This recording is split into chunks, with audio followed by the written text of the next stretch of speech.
Okay, hey everyone. Welcome back. I'm Tirza, your host, and I have with me the lovely Lira K. I'm so excited to have her on board, and she has some really exciting stuff to talk with us about today. And so, Lira, can you tell us kind of more of your story?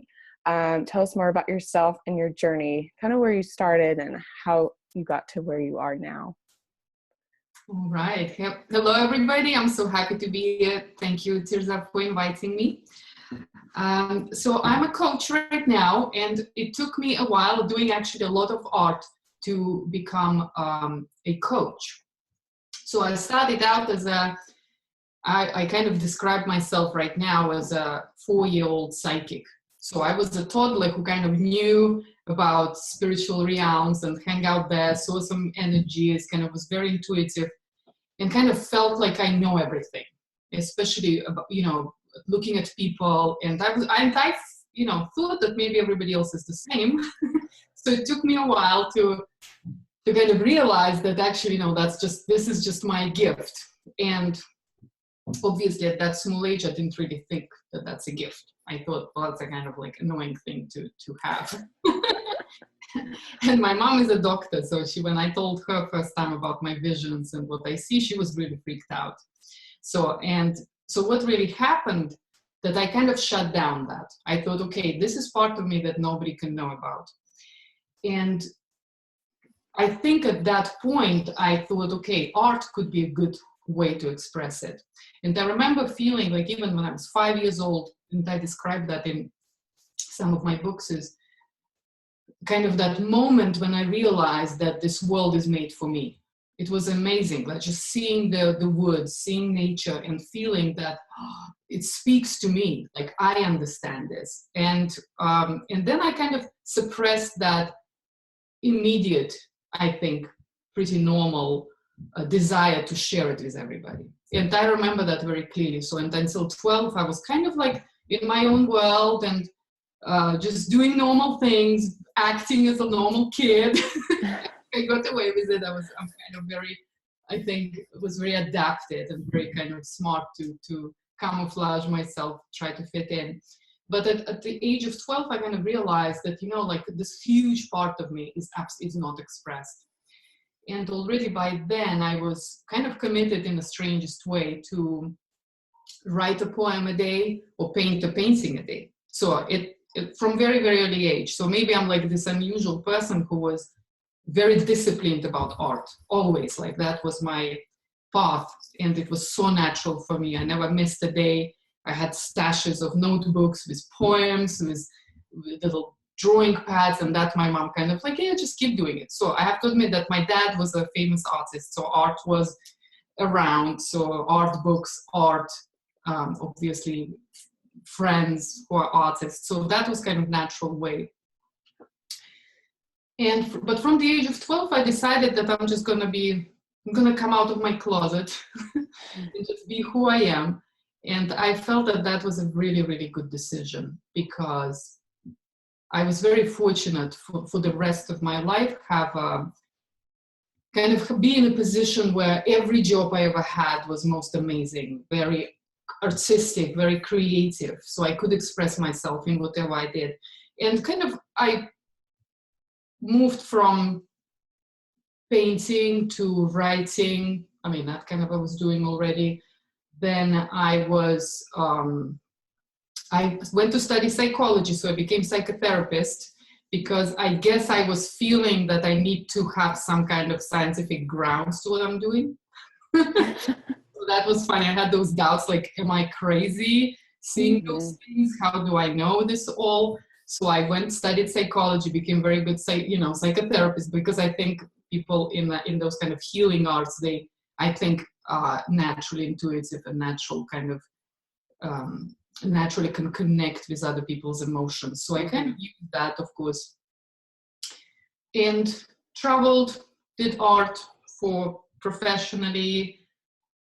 My life took me around the world. I was living in many countries and just showing my art, had agents to work with, galleries, and eventually ended up in UK. I mean, not UK, it was UK, France, I'm originally Russian from Estonia, so it's kind of like a longer trip around Europe, and then eventually in Boston, and now I'm here in California. So I really found my place here. I really love it. And I started writing. So right now I'm a writer. I'm on my actually fourth book. It just became international bestseller. And,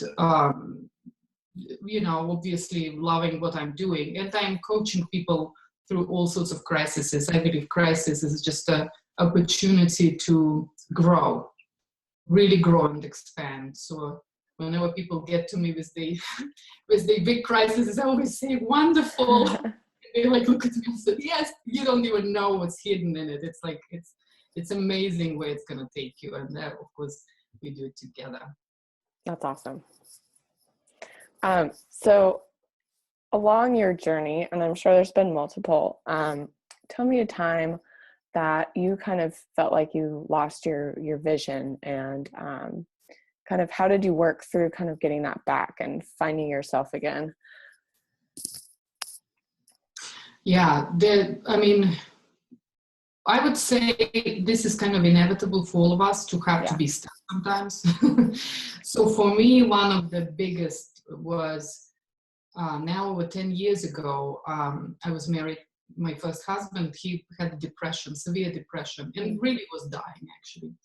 And it was really hard for me. I have right now, I have 5 children. At the time I had 3 very small kids. And I was like, why is it happening to me? What is going on? And, now I can talk about crisis in such a like enlightened way. But at the time when I was in crisis, I was like, what's going on? Yeah. And I tell you one thing I did, and because of that discipline of art already had been kind of imprinted in me, I turned to it because I couldn't trust myself to just kind of get up out of bed and start painting or anything, because the life was so grim and kind of just, there's a lot to deal with that I had at the time. So I relied on my discipline, just the habit of getting to do a drawing. So I didn't do any painting, but I think it's pretty weird now I'm talking about it, but it did end up as a actually great show in London that I had, and I just did drawings of trees. And I committed to going to every day to one tree. So I said, okay, I can't do like, my imagination wasn't like, wow, let's just enjoy myself. I was really in pain, I think, emotional pain. And I was just coming to that tree. It was a pine tree, beautiful pine tree in a nearby park. I would settle there with those paper and charcoal, and I was just doing drawings like 15 minutes a day. And I had obviously so I did it like for a year and a half during that whole grim period. And it did become actually a really good show at the end of the day, but it actually got me through. So I would say the kind of discipline of art, the practice, it's more like meditation, more like don't think about it. Doesn't matter what it looks like. It's just me being present with myself on that tree just for 15 minutes. And that's all I could do. That's awesome. And I think, there's some real value in being present and letting yourself just focus on that one tree. I'm sure you got to know all the details of that tree after a while. Oh yeah. It probably was a new tree when you were done with it. Yeah, I love that tree. I still remember it. Yeah. Yeah, that's really cool. But yeah, being present, and I'm really big into helping people find their purpose through the outdoors and in nature, and also through the arts. So combining the two, I think, is really powerful. So that is awesome. And I think sometimes finding that one thing that is constant in our life is what really gets us through the inconsistency and the craziness of something that isn't controlled necessarily. And finding that one healthy thing that you can control, I think, is really valuable. So tell me a little bit more about kind of what you do and how you walk through these kind of things with your clients. And if you have any great stories, I'd love to hear them too. um, so right now I do coaching. I use tools that I invent mostly just because, so my creativity went right now into creating tools. And for a long time, as as an artist, and if you guys are artists who are listening, it's a quite a solitary process for, for most of us. So writing or whatever we do, it's us alone with us, right? And or the world. Right. And working with people, it's totally different. It's actually takes a kind of I think a commitment that comes from love that is I think sometimes takes effort, right? Not to judge, not to jump into fixing, analyzing, but letting people to sit with the emotions, sit with the crises, whatever they have, and not being freaked out. And I think having coach, therapist, whoever people go to, it really helps to see somebody on the other side who doesn't have this horror in the eye, talk about, and this happened to me, that I lost this and that, and it's all right, just it's life. Let's be present with that, and it's okay. And we can even love that. So I think love is one of the things that are happening between, at least myself and my clients. And this is a kind of a love that unconditional love, I call it. It's rare in terms of, I think, psychologically, we can only experience it with our own moms, biological moms. And that is if our moms were enlightened and so progressed, but most moms are busy and have their own issues. So nobody's fault, but we never really get to experience unconditional love unless we do it ourselves, to ourselves, or maybe meet somebody who is knows how this works. So for me, that is one of the things I do. And that obviously awakes that permission.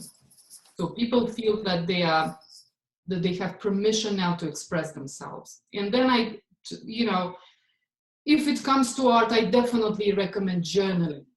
One of the things, dream journaling. I believe that your psyche will, as soon as you ask, your psyche will absolutely flood you with images, with wisdom that you need right now, with the answers.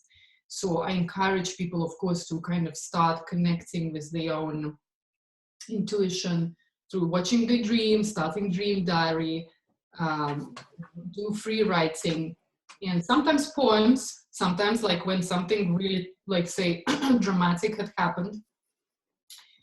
So I say, okay, let's just write a poem. It's going to be something really intense and precise, and let's just find those words and see how you feel after you express them.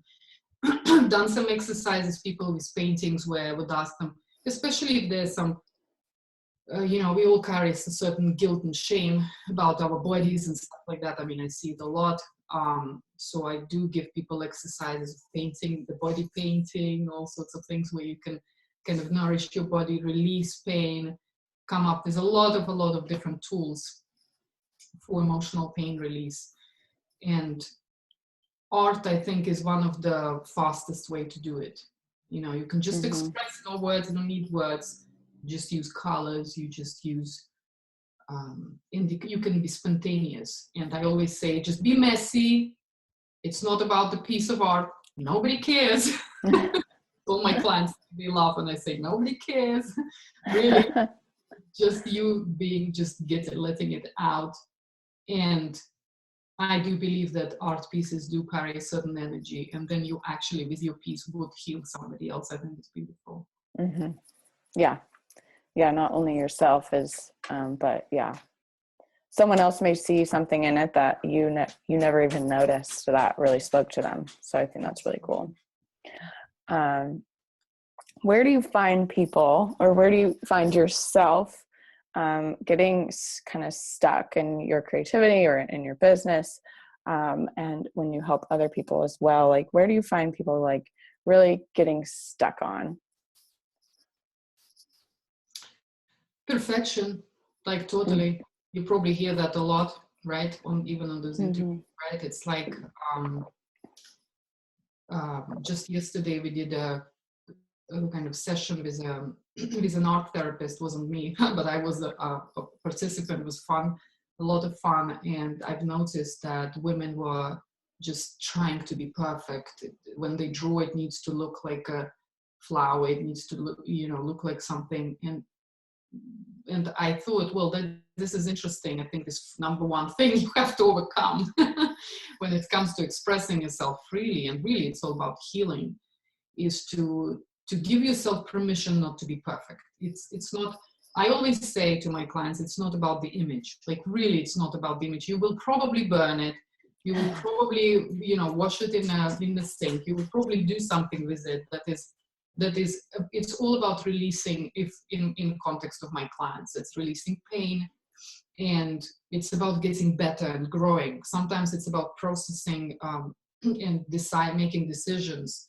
So maybe you want to keep that mind map or whatever you drew there or painted, but what are they called? Those boards for visualizing. Blanked it out now. What are they called? The vision boards. So I don't actually do any vision boards. I did because I used to be a video artist, and I did a lot of video art. So I actually prefer a moving image. So I normally make a vision movie for myself. Yeah. But some people that do vision boards. So those are the beautiful pieces. So you don't want to burn them. You want to keep them and look at them. But a lot of that other artwork it's just about releasing. You don't need it around. It's done. Once you splash right. smudge, you just go and burn it or get rid of it. It's actually a good ritual. So I always say, forget the perfection, forget about the image. Think of your soul as a guide, and she will show you what needs to be out, and don't worry about it. So that's my the biggest advice: just forget perfection and try for healing. Yeah, I think perfection gets a lot of people, and it stops them from actually dealing with healing and with bigger issues that are underlying, because a lot of women especially get stuck right there and think that the flower has to look like a realistic flower, which is not true, especially if it's just for yourself. So I'm trying to think of the next question.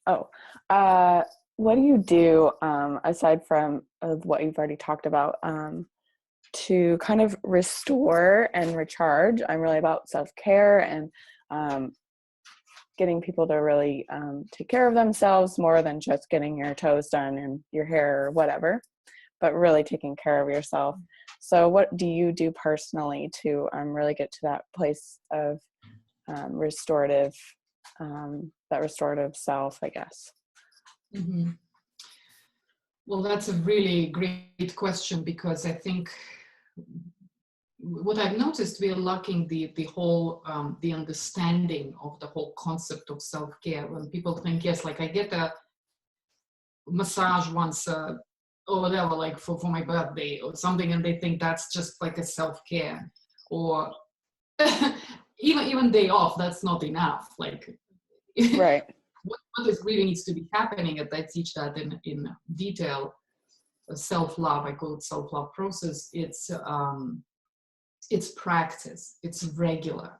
And my approach to it is not just my approach, but maybe therapeutic approach, is that we have different parts of us. There's a part of us that is very progressive. I call it the spirit, like we want to go improve and be perfect and just live our dream and like achieve all of that part.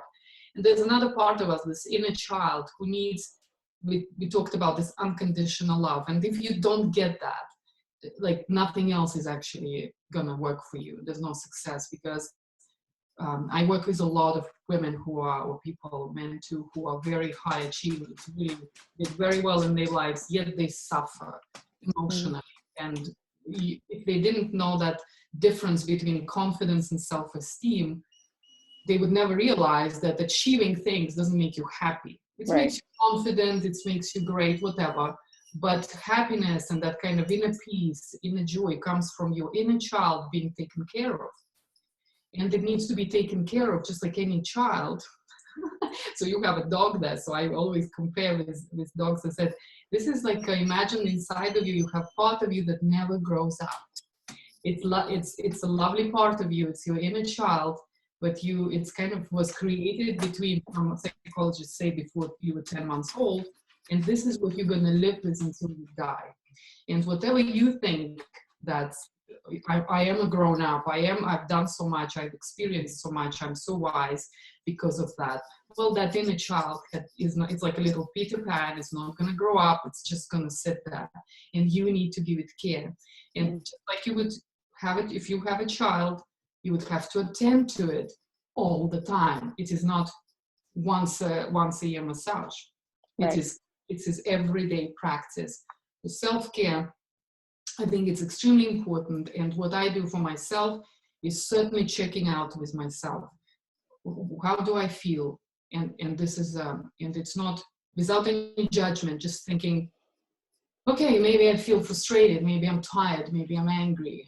You know, also within my day, maybe I was joyful, maybe I was excited, or whatever. Like, just see those feelings and accept them, accept myself as those feelings, and often forgive myself, right?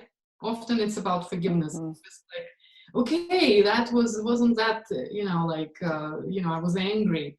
So it's okay, I can accept myself with my anger. Another thing that I regularly do for myself, and I obviously teach all of my clients, is tapping. Emotional freedom technique is where you just attend to releasing some of your negative emotions.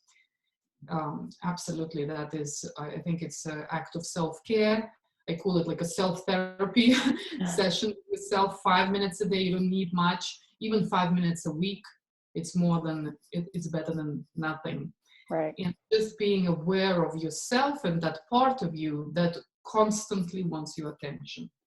There's nothing wrong with you, but if you don't give yourself attention, this little kid within you, she will throw a tantrum in the worst possible time. Right. So you need to attend to her. It's actually in your interest, and make it a regular. I schedule, everything is in my calendar.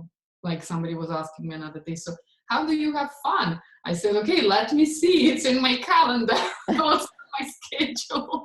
Because I know we're all busy. Everybody is busy these days. Like, I'm super busy. People, writing, this, that, my own 5 kids and family. And yes, if I didn't put it in my calendar, it's just not going to happen, because there's always somebody else to take care of.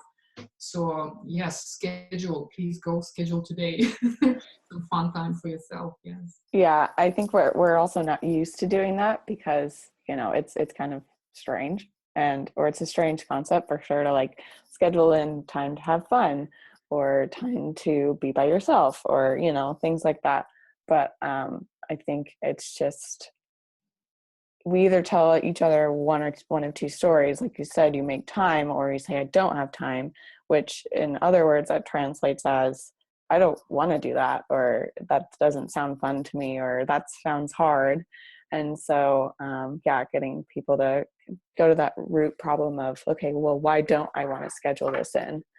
I don't deserve it. Yeah, that's the big deal. I don't deserve it. So I always say, like, we all have this. Like, that is so natural not to feel, because imagine that little child, right? It might felt that, maybe mommy didn't come to it to that, to you when you were a baby crying, and she just slept through it. She didn't, it's not her fault. But as a baby, you just made that belief, I'm not worthy of anybody coming to me. And it's tragic, because you live with this. And every time something comes up, you're triggered. And again, you say yourself, well, I'm not good enough for this. I don't need time for myself. Or I have to attend to everybody else before me.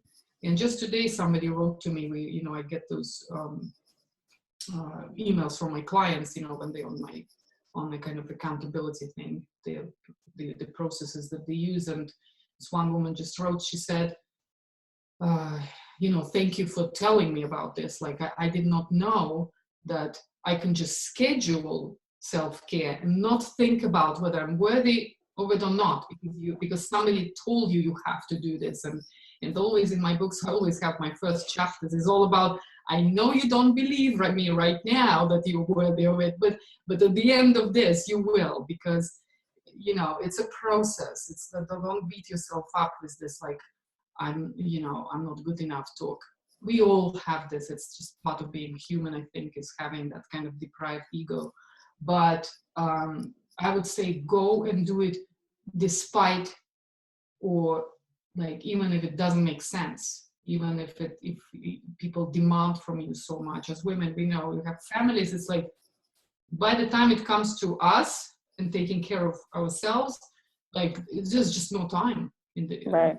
you know, and it's mainly is because we think we are not worthy of or that investment, right? When it comes to some kind of deeper work, it's really tragic, I think, how women kind of really put it on themselves. And the reality is that, you know, I work with some people who are, for example, in a dating, they want to meet their soulmates, and they say, well, imagine that you feel this way about yourself, and how would you meet somebody else who would now feel that they can respect you, they can love you, they can give you all this, when you literally don't think you're worthy of it? I mean, you will sabotage any effort of any good man to give you anything, because you just really not used to it.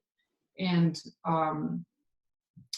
whenever we talk about like fear of success, I say it comes from you, from your little child, never experiencing that success before, never experiencing that love before. So that love is something unusual, something like, I don't know what it is, so I better not touch it. And, you know, as women, I hear that a lot. Myself too, I went through, if I'm going to be in love with life, with myself, what would happen then? What if I get disappointed? What if nothing happens of it? You know, it's like so much, we put so much pressure on ourselves, and we're so scared of that passion, that real big love that, you know, it's like a fire within us.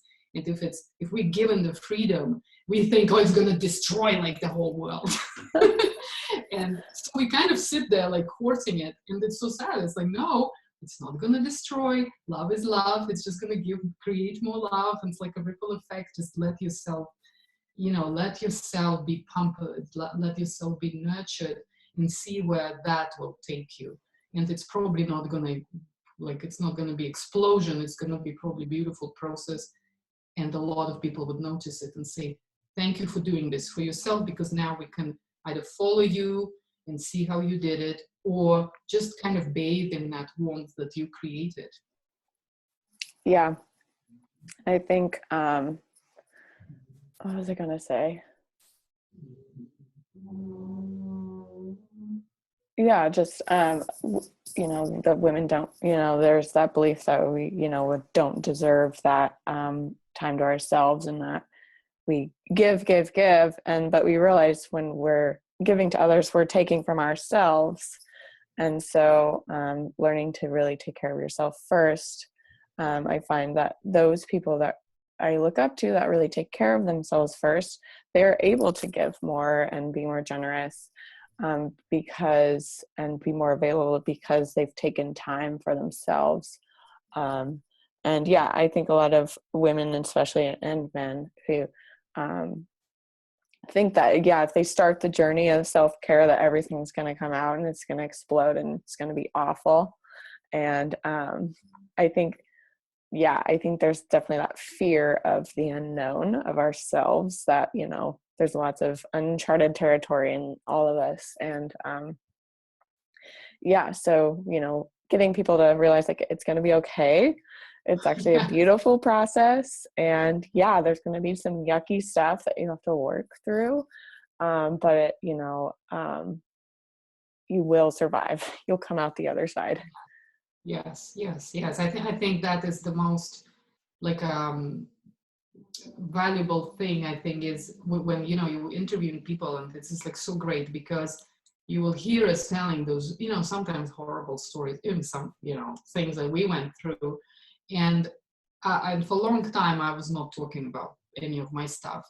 But as soon as I started, I realized that it's healing for others to hear that, you know what, you can get out of that intact and still beautiful and still, full of joy and happy, despite things that happened. And yes, you go through a process, and the process doesn't need to be like, there's a strange kind of beauty in pain. It's because it's not really pain. It's just us not being, us really judging ourselves for having feelings, which is crazy, because this is just a cultural thing. Because in many other cultures, depending where you are in the world, you will see how people perceive anger or depression.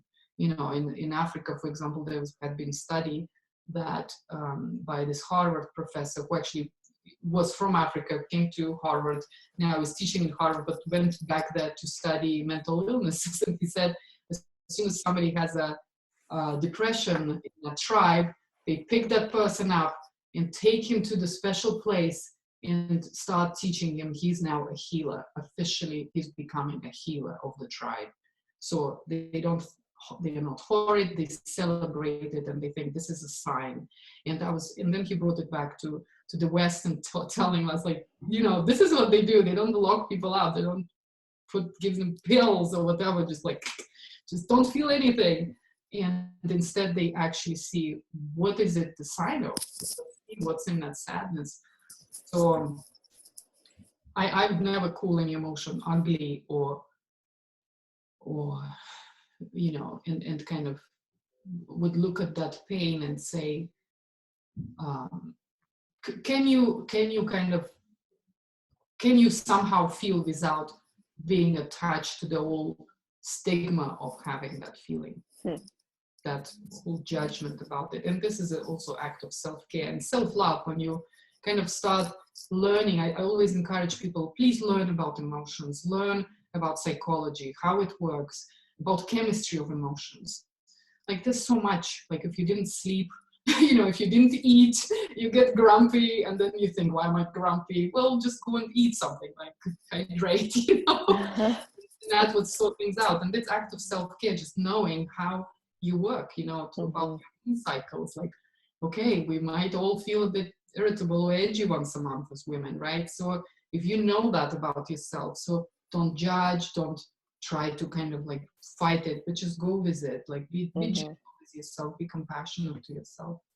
Yeah, I think that's definitely true. And just, letting yourself feel those emotions is so, so important. And just stopping and be like, why am I so upset right now? And, that can kind of carry throughout you can allow it to carry throughout your whole day or your week.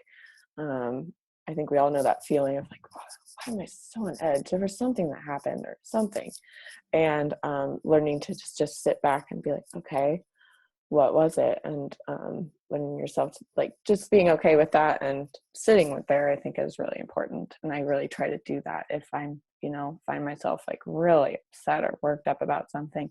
And it's usually something really small, but it's, that triggers it. And then when I sit with myself, I learn like, oh, that's why that underlying problem is usually much deeper. But let's see, I want to kind of start wrapping things up, but I first want to ask you, like, what would you tell someone, or what advice would you give someone who's kind of starting this journey, whether it's creative, starting a business, or starting something new in general? What advice would you give them to help them to kind of be inspired to start? So the first thing comes to mind is face your expectations, right? And you can see that I teach that actually, that often our ambitions are driven by this poor little child who had been so deprived of attention and love and recognition. And so when that child starts creating the dream of business, and then it just has this like ginormous goals, and then of course what happens is that when people start, taking their little steps, and whether they're taking massive action or not, it still takes a certain time to build up your business and be very, very successful, whatever your goal is. And And if you don't kind of pace your expectations and work with that inner child, what's going to happen that you might feel really frustrated on your way. And it's a kind of a sad, I think it's pretty sad, because why wouldn't you enjoy building up your business? Why wouldn't you enjoy being an artist, doing creative work? So process, and we, you know, especially artists are more process oriented than goal oriented, results oriented. If you do all sorts of personality tests, you will find out that we are the P at the end, you know, we are process oriented people. So that means it's really, really important to us not to listen. No, I mean, you can listen to all of that advice and productivity tips that you know, or whatever business strategies, but we need to know as artists that we need to have our flow sorted out. So don't just rely so much on okay, that's my huge goal and I will get that tomorrow. But instead, okay, how do I need to feel to be able to do all of those activities, the important activities, like we talked about artistic practice, which, you know, there's business strategies, like implementing all of that stuff. How do you want to feel in the process? And believe me, if you are happier, you will do more. You will get there faster. So I would always encourage, and I work with a lot of creative people who are now doing these startups. It doesn't matter, like I work with a lot of inventors as well. So they're all very excited and they have the idea of people like, it's all sparkling. And then I want that to be there like yesterday. And right. yeah, I know. I wish, right? So what you do need to know and do, obviously, to get that. And so make you be in the flow, be gentle to yourself. Like I said, just organize that good creative flow that is comfortable, not just comfortable, let's say pleasurable and enjoyable. And on the other hand, learn business. That's unfortunately a big part of running your own business or running your own artistic practice. I know I learned it hard way. I used to have an art agent for like, I think 5 years when I was younger, in my like 20s. And I thought, oh, this is so easy. You just paint and leave it in your studio. Somebody comes, picks it up, sells it. And then when my agent moved, I was like, oh, I don't know how to do this. How do you sell art? So I had to learn all of that stuff and marketing and running business. It's kind of different. So I would say spend some time learning it, and certainly spend some time within your week on maintenance of your business, not just creating more art or creating whatever you're creating. So that's great advice. Two things before we end. One, if there's anything on your heart that you'd like to kind of close us out with, and then you can go ahead and talk about your free gift offer. All right, thank you. Well, first of all, just say like my biggest takeaway from me doing anything in my life is definitely forgive yourself for not being perfect. Just know that you're not gonna be perfect. Just accept that. I know as soon as I accepted that, it just all became so easy, and easy is good. Easy is good. We don't need to struggle. We don't need to kind of fight for anything. Just can it be easy? And it can be easy if you allow yourself to just obviously be yourself. I can't pronounce like emphasize how important it is to be yourself. And I'm 45 right now, just turned 45 like a couple of weeks ago. And, you know, I have to admit that it's had been a journey. I told you when I was a 4-year-old psychic, I was hiding my gifts. I was not telling anybody. And only now I get to use them. And my business, everything went from that. It's just skyrocketed from me being precisely who I am and not being afraid. Because obviously we have all those beliefs about what's going to happen if, but none of it is true. You know, it's not what's going to happen is what you make it, what you're going to make out of it. That's all it is. And so what I would love to offer you is a free consultation.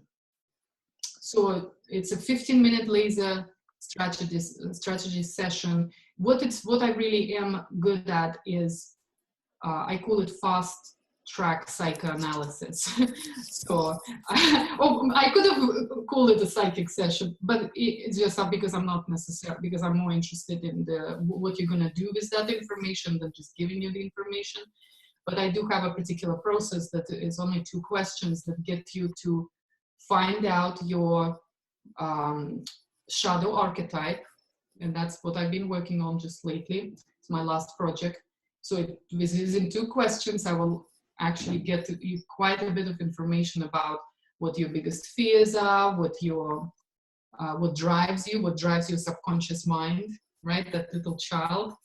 And of course, tell you what you can do about that and give you particular tools. So that's why it's so fast, because it's all kind of like I have the 16 types and all of that is written out. You will have a email with your report in it, and we will absolutely talk about what can you do with that information now, how you're going to get your that kind of inner child or shadow work with you and help you to achieve your success. So you can just either go to my website, she'sgotpassion.com or lirak.com, and just press that button for 15 minutes consultation. Just note that you are coming from Tirza, and then I will know that, okay, we're going to be doing that, talking about your shadow and helping you to translate it into success. Okay. Awesome. So I just want to say before I close out, just thank you for your words of wisdom. I've truly enjoyed our talk today, and just about self-care and feeding that inner child, I think is really, really crucial. And I think that's a really good way to illustrate that struggle that we have. And so I really love that image of that. So I just want to say thank you from my heart for taking time out of your day to be interviewed. So yeah. Thank you.